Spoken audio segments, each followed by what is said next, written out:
Okay then, Helldivers, we are back. We have got loads to go over today, as we have got 3 days remaining on the major order, which subsequently actually happens to be the same day of the Game Awards. Really odd indeed. We've also got to take a look at our Helldivers 2 known issues list, as it's now been updated with some magma issues and some comments around the game coming from Sham Georgiani with some weird little details that we've noticed over the weekend.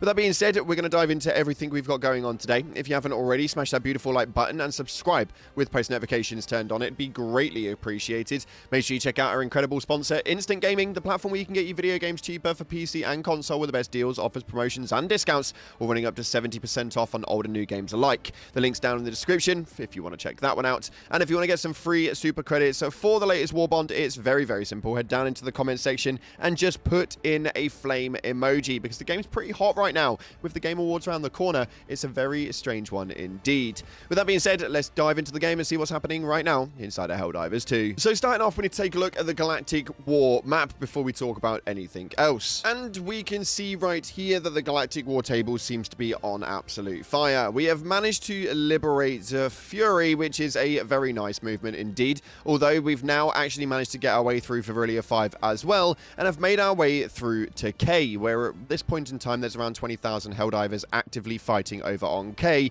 On top of that, we also then have Mox, which is a very interesting planet indeed, with the magma flowing through both of these planets. We have got 3 days remaining to liberate both of these. So far, we've managed to liberate the 2 planets of Fury and Virillia 5. Can we get the last 2 done in the final 3 days remaining? I actually think that a lot of you Helldivers could have an opportunity to actually get this one done. Although if any attack happens over on Fury, we may well be screwed.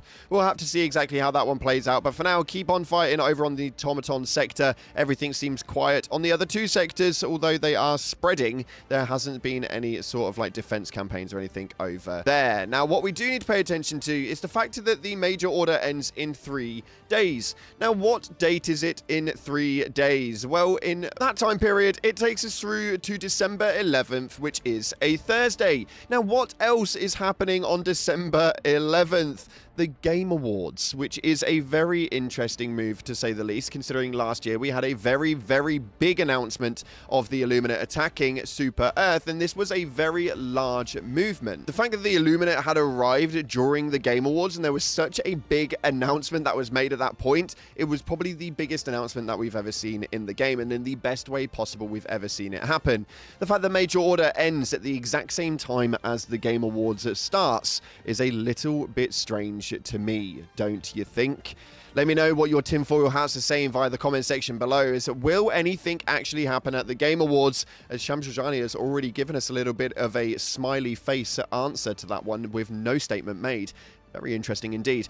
Although we've got to take a look at the Helldivers 2 known issues list. As of 27 minutes ago, the new issue was added onto the listing, where Magma World operations will change missions if closing and reopening the game mid-operation. Really makes no sense to me at all. But it's a very small issue. Again, very niche, but it is something that a lot of you guys may well be walking into. If you do end up doing that, it could cancel out in a full operation based on the missions that you've got in there. Very odd, but hopefully we've got a fix coming very soon, as tomorrow is patch update day.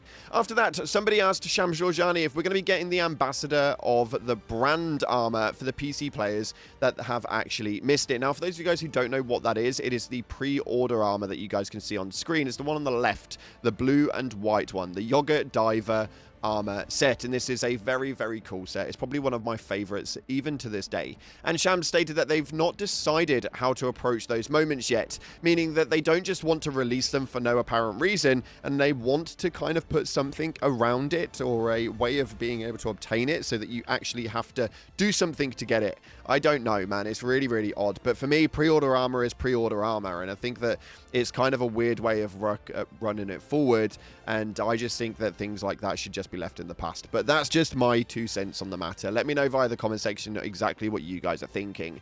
We've also got to take a look at their Twitter page, because I don't understand what it is that's going on at the moment, as there seems to be a lot of really weird stuff happening. They seem to be focusing around the storytelling and lore basis of this whole dissident movement. Now, we can see right here that they post up, the first battle in the War of Dissidence has ended in a decisive victory, thanks to the Helldivers, but the threat of dissidence is never truly gone. Stay vigilant. They posted up this right right here stating, is that haircut dangerous? Don't be fooled. Styles have meanings. And apparently there are some really, really weird meanings, such as aggressive if you've got spiky hair, directionless if you've got long, wavy hair, non-unified if you have a bald spot. It's really freaking weird, man. I don't understand exactly what this is supposed to mean, but apparently just a standardized buzz cut is the safest, as it's called the Freedom. I don't know. I have no idea. I've been going through the comments and you guys seem to think that everything is just okay and it's just a lore basis, but if it's one thing I've learned is that Helldivers and Arrowhead never really do something with no meaning behind it. It's really, really odd, that's for damn sure. Moving in after that, though, another thing which is definitely strange is we had a small time period where Major Truth was tweeting daily, but as of the 29th of November, we've actually heard absolutely nothing from him whatsoever. And I don't believe that that was just a small story narrative for a couple of major orders that led nowhere, gave us nothing, and didn't really contribute anything at all. I feel like what is looking like a big nothing burger is just setting up the stage for something huge. That's just my piece on it, and I do think that I am definitely right. A lot of you guys will still say that I am not, and there is just nothing happening, but I do feel like something is burning in the background that we just don't know about. And finally, this one right here. This was on the Reddit, and it was something that I had to put up there, as this is a very cool concept piece based on the fact that we now have the backpack-fed maxi gun.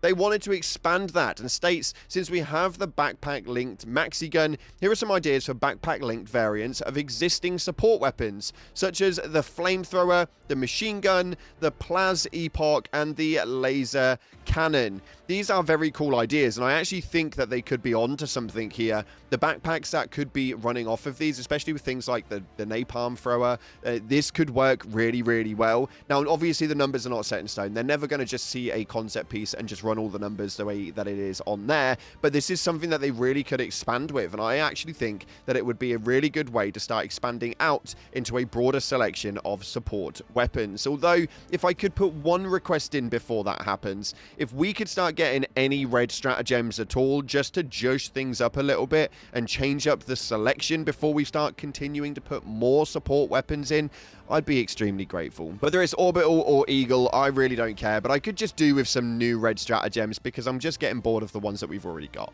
Nonetheless, we've got to take a look at your top comments from the previous video where we spoke about the Game Awards, the seed listing, and so much more, and you guys had a lot of good to say inside of it. So this first one right here coming from Krennic says, whatever happens at the Game Awards, I just want to see Craigley Thomas, aka John Helldiver, again. To be fair, man, I would love to see that man again. We saw him earlier on this year in Sweden during the Propaganda Commander's visit, and I would absolutely love to just see that man again. He's a beautiful, beautiful human being. Nonetheless, this next one right here from Ray Ben states, anyone else getting a random explosive death? Had it happen to me a few times with no bots near me. Now, this is really odd because this is only seeming to be happening on bot planets. A lot of people are saying that it could be down to the turrets and there's like some animation loss. I have no idea, but it has been happening now for months. This isn't just something that's just randomly started happening. It's been around for a very long time, and for those of you guys who dive on the automatons on a regular basis, just blowing up in a random area with nothing around you does definitely seem to be something that happens quite frequently.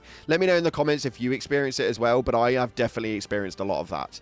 And finally, this one states right here from Typhoon, the platinum collecting mission is so difficult, it actually the most fun I've had that requires teamwork and a whole lot of luck. Now, people are obviously figuring out ways of being able to solo it, and it's actually really clever to watch. So if you want to check some of those things out, make sure you check around YouTube, as there's some absolutely impressive videos going on of soloing that at the moment. But it's really refreshing, even though it's quite a statistically boring mission of just carrying things to and fro. The factor of how it's actually being laid out is genuinely so much fun just because of how difficult it is. And if you are just doing it normally, the fact that you need to be in a team and have a load of fun with some mates is definitely a high praise from me.